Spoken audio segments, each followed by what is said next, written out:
ఇక్కడ మర్డర్ చేశారు, ఇక్కడ తీసుకెళ్ళి పడేశారు అనేది నేను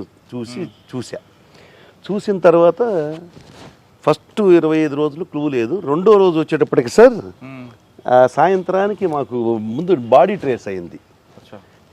ఎనీ కేసు బాడీ ట్రేస్ అయితే సగం ట్రేస్ అయినట్టే. అతను చనిపోయిన ఆమె నా పేరు నారాయణమ్మ అనుకుంటా పేరు, అతని పేరు నారాయణ, నాకు సరిగ్గా గుర్తులేదు. అతను ఒక మాట చెప్పాడు, సార్ మా అక్కయ్య చేసి ఉంటారు సార్ ఈ మర్డరు అని. వాళ్ళు కూడా వచ్చున్నారు ఆ రోజుకి. వాళ్ళ అక్క దగ్గర నుంచే ఆవిడ బయలుదేరింది, మర్డర్ అయ్యింది. ఇది మా అక్కయ్య చేసి ఉంటుంది సార్. మీ రేపండి మర్డర్ కదా? రేపండి మర్డర్. మాకు అసలు అర్థం కాల. ఆయన ఒక మాట చెప్పాడు నాకు. సీన్లో ఒక చిన్న కాగితం ముక్క దొరికింది సార్. ఆ కాగితం ముక్క మీద ఫోన్ నెంబర్ ఉంది. నేను ఆ కాగితం ముక్క కూడా సీజ్ చేశాను. మా వాళ్ళందరూ ఉండి అదేదో గాలి కొట్టుకొచ్చి ఉంటుంది సార్ అని చెప్పాను. అంటే లేదు సీన్లో ప్రతిదీ మనకు అవసరమే అని చెప్పేసి తీసుకున్నాం. ఆ ఫోన్ నెంబర్ చూస్తే కాజీపేట వచ్చింది, ఇక్కడ కడప. కాజీపేటలో వాళ్ళని ఎమ్మటే సిడిఆర్స్ తెప్పిస్తే వాళ్ళ లొకేషన్ ఇక్కడే ఉంది. సో వాళ్ళు కాదు, రూల్ అవుట్. ఇక మాకు క్లూ లేదు. వాడేమో 24 గంటలు మా అక్కయ్య చేసింది సార్ అంటున్నాడు. నేను ఎలా ఫిక్సప్ చేయాలి? వాళ్ళు డైలీ వస్తున్నారు, మాతో మాట్లాడుతున్నారు. ఇక నేను సెల్ టవర్స్ తీసి, సెల్ టవర్స్ లొకేషన్స్ మొత్తం తీసి, ఆమె ఎక్కడి నుంచి వచ్చిందో అక్కడ వరకు తీసి, అప్పట్లో సెల్ నాలెడ్జ్ తక్కువే సార్, మేము కొద్దిగా నాకు తక్కువే, బట్ నేను పక్కనున్న వాళ్ళ హెల్ప్ తీసుకొని దాన్ని తీసి దాదాపు 70,000 ఫోన్లకి చేసి ఉంటాను సార్. ఫోన్లు అంటే ఒక టీంని పెట్టి, మీరు పలానా రోజు ఇటు వచ్చారంటే నేనే ఒకరితో మాట్లాడా. వాడు కాజీపేట అన్నాడు.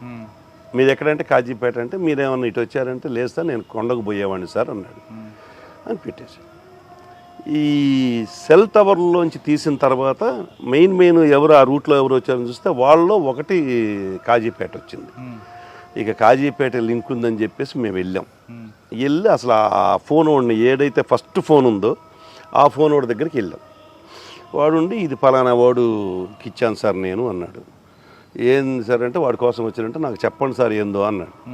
ఏం లేదు ఈ విధంగా మా దగ్గర జరిగిందంటే, సార్ మర్డర్ సంగతి నాకు తెలియదు కానీ సుమోలో అయితే వచ్చిన మాట కరెక్ట్ సార్ అన్నాడు.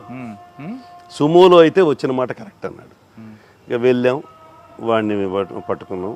నాకు అసలు తెలియదు అంటాడు.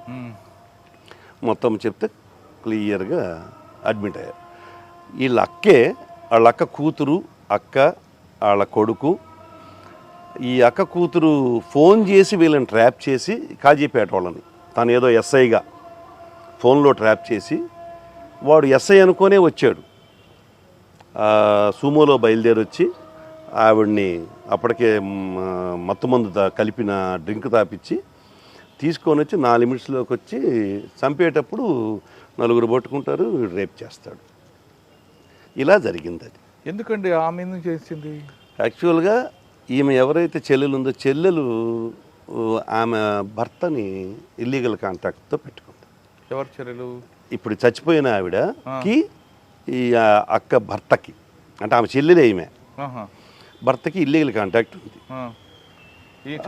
చనిపోయిన ఆమెతో. అతను ఈమె కోసం చీమకుర్తి వెళ్తూ చీమకుర్తిలో దారిలో యాక్సిడెంట్ అయి చచ్చిపోతాడు. వాళ్ళ ఫ్యామిలీ వీధిని పడింది. అతను కొద్దిగా మంచి పాలిష్డ్గా బతికినోడు పొలిటికల్గా. అతను చనిపోవడంతో వీళ్ళు ఆ కూతురికి కొడుక్కి ఏం వల్లే చనిపోయాడు అనేది పడి మెత్తగా మంచిదంగా చనిపోయిన 4 రోజులకి జరిగింది. ఆ కూతురు ఎందుకు మరి తీసుకుందండి? ఎస్ఐగా ఎందుకు యాక్ట్ చేసింది? ఈమె చంపలేదు, ట్రాప్ చేసింది సెక్చువల్గా. అంటే మనం అనకూడదు ఆమెని, సెక్చువల్గా ట్రాప్ చేసింది వాడిని. ఈ కాజీపేట వాడిని. ఏదో ఒక ఫోన్ నెంబర్స్ వాళ్ళ ఎవరెవరియో నెంబర్లు దొరికినప్పుడు ఒక నెంబర్ ఆమెకు దొరికింది. ఇక రెగ్యులర్ కాంటాక్ట్ చేస్తూ అతనితోటి, నువ్వురా నేను నీకు ఫస్ట్ మర్డర్ అని తెలియదు అతనికి, రా ఒకసారి మనం కలుద్దామని చెప్పి పిలిచి, నువ్వు 4 తీసుకొచ్చుకో, కొద్దిగా నాకు డబ్బులు ఇవ్వాలి, ఆ డబ్బులు వసూలు చేయాలి కొద్దిగా అని చెప్పేసేసి అని పిలిపిస్తుంది. పిలిపించిన తర్వాత వాళ్ళకి మందు దాపి ఒక 25,000 రూపాయలు డబ్బులు ఇచ్చి చంపిస్తుంది. ఇది case life conviction. Super. Life conviction. కోర్టులో వీడికి కాజీపేటానికి అక్కడికి వచ్చే వరకు మర్డర్ చేస్తాం తెలీదు. అక్కడికి వచ్చినప్పుడు తెలియదు, కానీ అక్కడికి వచ్చిన తర్వాత 25,000 ఇచ్చి చంపేమని చెబితే చంపేశారు ప్లస్ రేప్ చేసేసాడు. చంపిద్దరు రేప్ చేశారా? వాళ్ళు పట్టుకుంటారు, ఈడి పనిలో ఈడుంటాడు, వాళ్ళ పనిలో ఒక పక్క ఆమె ఏమో చున్నీ పట్టుకుంటాడు, ఆవిడ పక్కా ఉంది. ఆవిడికి లైఫ్, అతనికి లైఫ్, అతనితో పాటు వచ్చిన ఇద్దరికి లైఫ్. సూపర్. అది భలే కేసు. ఆ కేసులో నాకు మనస్తృప్తి ఏంటంటే డిటెక్షన్ కాదు, ఆ సూమో డ్రైవర్ని అప్పుడు రఘురామరెడ్డి ఎస్పీ గారు, మా కుల్ రఘురామరెడ్డి గారు, ఆ డ్రైవర్ని కూడా పెట్టమంటారు సార్. నేనుండి లేదు సార్ అతనికి తెలియదు, అతని వాయిస్ రికార్డు కూడా ఉంది, ఏదో డబ్బులు వసూలు చేసుకోవడానికి వాళ్ళని తీసుకొచ్చి దించిపోయి నీ బాడుగు నీకు ఇస్తానంటే వచ్చాడు, అతను దీనిలో విట్నెస్ సార్, ప్రైమ్ విట్నెస్, అతను బండి ఆడపెట్టి వాళ్ళు పోయి లోపల పోయి చంపుతారు అని ఆయనతో పోట్లాడా. ఆయన ఎట్టి పరిస్థితుల్లో పెట్టాల్సిందే అంటాడు. నేను ఒకరోజు పర్సనల్గా వెళ్ళి ఎవరికైనా ఇచ్చేయండి సార్ ఈ కేసు, నేను పెట్టలేను సార్ అతన్ని అని చెప్పి అడిగాను. ఎందుకంటే నాకు కూడా బాధేస్తుంది, అన్యాయంగా మర్డర్ కేసు, ఏదో చిన్న పెట్టి కేసు అన్నా కూడా తప్పే, కానీ ఎందుకు డ్రైవర్ మీద అంటే డ్రైవర్ ఆయనకేం లేదు, వాడు కూడా ఇన్వాల్వ్ అయ్యాడు, కాజీపేట నుంచి వచ్చాడు కదా, వాడు ఎందుకు అంటే మేము ఏదైనా చెబితే ఆఫీసర్స్ ఒక సెకండ్ యాంగిల్లో కూడా చూస్తారు, ఏమన్నా వీడేమన్నా. నేను అది కూడా చెప్పాను సార్, నేను దాని ఓన్లు కాదు సార్, మీరు కావాలంటే ఇంకెవరికైనా ఇచ్చుకోండి సార్ అంటే లేదు లేదు ఇంత ఎందుకు అంటే లేదు సార్ అతను అన్యాయం చేయడం నాకు ఇష్టం లేదు సార్ అంటే, సరే చివరికి అతని ఎవిడెన్స్ నా ఎవిడెన్స్ మీద వాళ్ళకి లైఫ్ పడింది.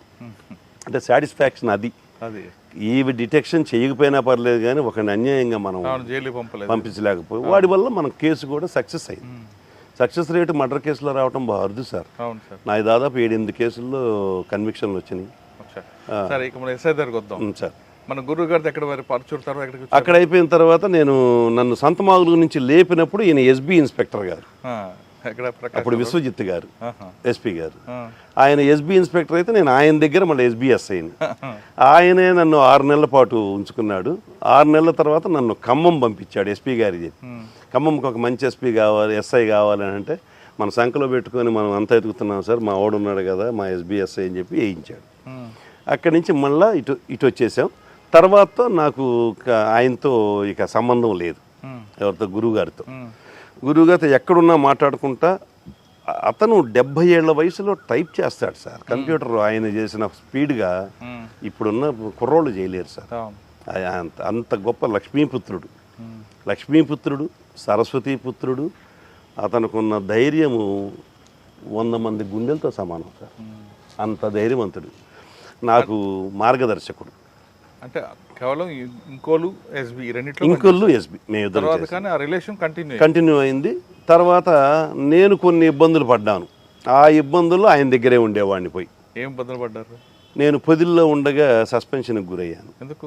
మంచి కేసు చేశారు కదా కన్విక్షన్. అసలు మేము ఇప్పుడు వాటి గురించి ఎక్కువ మాట్లాడకూడదు సార్. అన్యాయంగా సస్పెండ్ అయ్యాను. సస్పెండ్ అయిన తర్వాత అందరూ కలిసిపోయి మామూలు ఎవరైనా సస్పెండ్ అయితే పలానా ఆయన దగ్గరికి పోయి సార్ ఏదో సాయం చేయండి సార్ అంటారు. నేను పోలేదు సార్, నేను డైరెక్ట్ డీజీ గారి దగ్గరికి వెళ్ళాను. ఎవరు డీజీ గారు? అప్పుడు మన ప్రసాదరావు గారు, ఉమ్మడి ఆంధ్రప్రదేశ్ ప్రసాదరావు గారి దగ్గరికి వెళ్తే వాళ్ళు కూడా ఏం సస్పెండెడ్ ఆఫీసర్ అని కానీ కొద్దిగా తక్కువగానే చూస్తారు. ఎవరినైనా తక్కువగా సగం చచ్చిపోయినట్టే సార్ సస్పెండెడ్ అసలు ఆఫీసరు, సగం తక్కువగా చూస్తారు సొసైటీలో కూడా. పక్కన పెట్టిన మీ డిపార్ట్మెంట్ ఏదైతే మాత్రం 80% వాళ్ళని చులకగా చూస్తారు. సార్ అక్కడ నాకు యోగానంద్ గారు హైదరాబాద్లో, యోగానంద్ మంచి ఆఫీసర్. నేను ఆయనకి తెలియదు ఫిజికల్గా, కానీ నా పేరు తెలుసు పక్కన ఉన్న వాళ్ళ ద్వారా. నేను సస్పెండ్ అయితే ఆయన అడిగా అంటే వెంకటేశ్వర రాలేదేంది అని. మా గురువు గారు నరహరి గారు అని చెప్పాను కదా, నరహరి గారు ఫోన్ చేసి యోగానంద్ సార్కి ఎందుకు కలవలేదంటే, ఏం కలవమంటారు సార్, తప్పుడు వాడిలాగా నేను పోయి ఏం కలవమంటాను అంటే, లేదు సార్ దగ్గరికి పోను. నేను వెంటనే సార్ దగ్గరికి వెళ్ళాను. సార్ తన ఇంట్లో భోజనం పెట్టి, తన ఇంట్లో మేడం గారు వండిన భోజనం పెట్టి తన కారులో తీసుకొని పోయి ఉమేష్ రాఫ్ అడిషనల్ డీజీ గారు ఆయన దగ్గరికి తీసుకెళ్ళాను. ఆయన దగ్గరికి పోతే నేను ఆయన దగ్గరికి పోయే ముందు నేను కూడా కొద్దిగా పెడే సార్, నాకు 2 నిమిషాలు ఆయన మాట్లాడటానికి సమయం ఏమని చెప్పండి సార్ అని చెప్పాను. సార్ వెళ్ళి నేరుగా ఆయనకి డీజీపీ ఆఫీస్లో ఎంత గౌరవం అంటే మీరు నమ్మరు సార్, ఆయన వస్తుంటే ఆయనకి ఇంటర్వ్యూ ఉంటుంది, బయట సిట్టింగ్ ఉంటుంది సార్. ఏదన్నా ఆఫీస్కి వెళ్ళాలంటే ఐజీ గారి దగ్గరికి వెళ్ళాలంటే డైరెక్ట్గా వెళ్ళిపోవటం sir. Such a great fellow. నాకు అసలు గుండె అట్ట పొంగిద్ది ఆయన చూస్తే. సరే నేను డైరెక్ట్గా తీసుకెళ్ళాడు. ఏం లేదు సార్, నాకు తెలిసిన ఆఫీసరు, మంచి ఆఫీసరు, ఒక 2 minutes మీతో మాట్లాడటానికి పర్మిషన్ ఇవ్వమన్నాడు, మీరు ఏం సాయం చేయకపోయినా పర్లేదంట. సరే చెప్తే నేను ఒక 3 కాగితాలు తీసి పెట్టి ఆయన ఎదురుగా పెట్టి ఇది చదవండి సార్ అన్న, అండర్లైన్ చేసి. చెప్పబోయా ఏందో అన్నాడు ఆయన. లేదు సార్, మీరు నాకు టైం ఇచ్చారు, మీరు చదివితేనే అర్థమైంది సార్ చెప్పే కన్నా. 3 చూశాడు. ఫోన్ చేసి ఆ కన్సర్న్ ఆఫీసర్ని అడిగాడు, మేము మీ ఇష్టం వచ్చినట్టు చేయటమేనా అంటే. ఆఫీసర్లో కూడా గట్టి ఆఫీసర్లు ఉన్నారని చెప్పుకోవడానికి ఇది ఒక నిదర్శనం. ఆయన రిటైర్ అయిపోయి కూడా ఉన్నారు, చెప్పాల్సిన అవసరం కూడా లేదు. రీసెంట్గా సార్ మా దగ్గరకు వచ్చారు, ఉమేష్ షరాఫ్ గారు. మరుసటి రోజు మధ్యాహ్నానికి రిలీవింగ్ ఆర్డర్ ఇచ్చేసారు సార్. నాకు అలా వచ్చింది రిలీవింగ్ ఆర్డర్. సీనియర్స్ అలా సపోర్ట్ చేస్తారు, క్యారెక్టర్ని బట్టి చేస్తారనేది నాకు. కానీ సస్పెండ్ ఎందుకు చెప్పట్లేదు మీరు? సస్పెన్షన్కి రీజన్స్ సార్, నేను ఒక సివిల్ మ్యాటర్ వచ్చింది సార్ పొదిల్లో.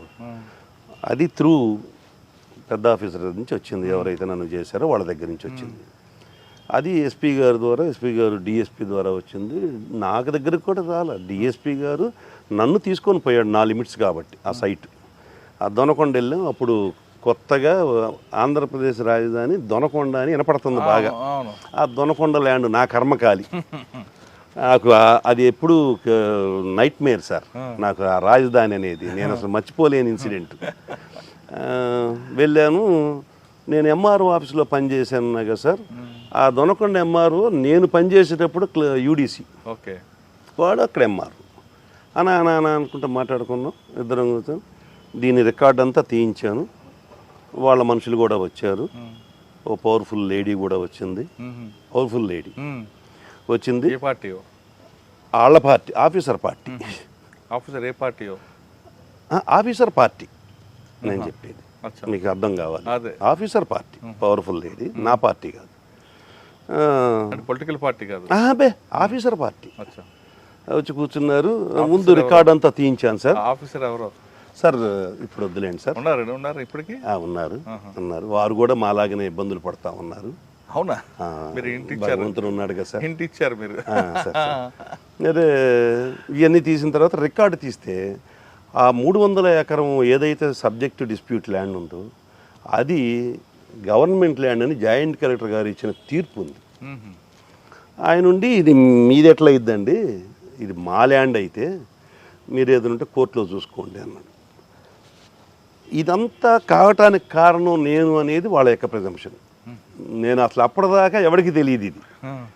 ఈ ల్యాండ్ డీటెయిల్స్ రికార్డ్స్ అన్నీ నాకున్న తెలివితేటలు, నాకు అతి తెలివితేటలు అనేది నాకు అప్పుడు తెలిసింది సార్. అతి తెలివితేటలు వాడుకోకూడదని నన్ను అప్పుడప్పుడు కిషోర్ కుమార్ గారు సార్ అంటుంటారు, ఎస్ఐ ఉద్యోగం ఎస్ఐ ఉద్యోగం చేయమంటే సిఏ ఉద్యోగం చేస్తావు, సిఐ చేయమంటే డిఎస్పీ చేస్తావు అని అంటుంటారు sir. Because of my proactive. అంతే సార్. 2వ రోజుకి రిలీవింగ్ ఆర్డర్ వచ్చిందా? రిలీవింగ్ ఆర్డర్ కాదు సార్, నన్ను రమ్మన్నారు. వచ్చిన తర్వాత బండి హ్యాండ్ ఓవర్ చేయమన్నారు. బండి సిమ్ము నేను దేనికైనా రెడీ సార్, నాకు ఎక్కడికైనా ఓకే, అసలు దానిలో నాకు ఇబ్బంది లేదు. ఎమ్మటే ఇచ్చేసాను, బండి పెట్టుకుని బండి వదిలేసి మళ్ళీ వెళ్ళిపోయాను. మళ్ళీ మరుసటి రోజు ఉదయం రమ్మన్నారు. వస్తూ 4 సార్లు ఫోన్ చేశారు. నాకు అప్పటికే అర్థమైంది, ఓహో నాకు ఏదో ప్రిపేర్ చేశారు. నాకు ఆల్రెడీ నైట్ తెలిసింది. పోలీసులు సీక్రసీ లేదు సార్, అడిగినోడికి అడగనోడికి ఇద్దరికి చెప్తారు మా వాళ్ళు, కాబట్టి సీక్రసీ నిజం సార్.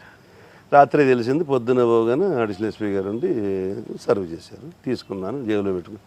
ఏంటి చదవవా అన్నాడు. మీరు చేసిన అన్యాయాన్ని చదవటం ఎందుకు సార్, ఇది చేసిన నా కొడుకుని వదిలిపెట్టాను నేను. చేసిన వాళ్ళు ఉన్నారు.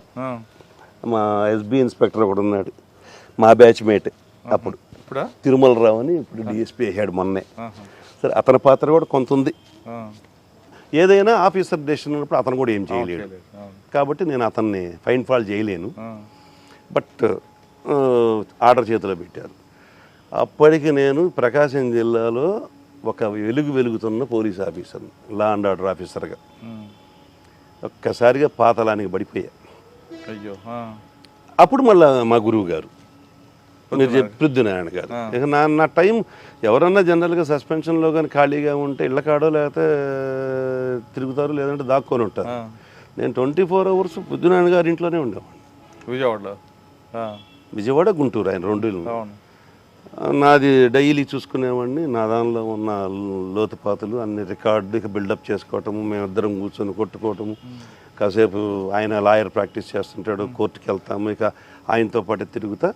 ఆయన కోర్టుకు వచ్చిన టైంలో నిందితుడిని పట్టుకోవడానికి పరిగెత్తినప్పుడు కాలు ఇరిగింది. నేను ఉన్నాను సార్ అక్కడ. ఏం జరిగింది ఆ రోజు? ఆ రోజు ఇతను కానిస్టేబుల్ పట్టుకొని పోతుంటే వాడు వదిలించుకొని పోతుంటాడు. ఈయన ఎదురుగా ఉన్నాడు, కనపడుతుంది వాడు రావటం.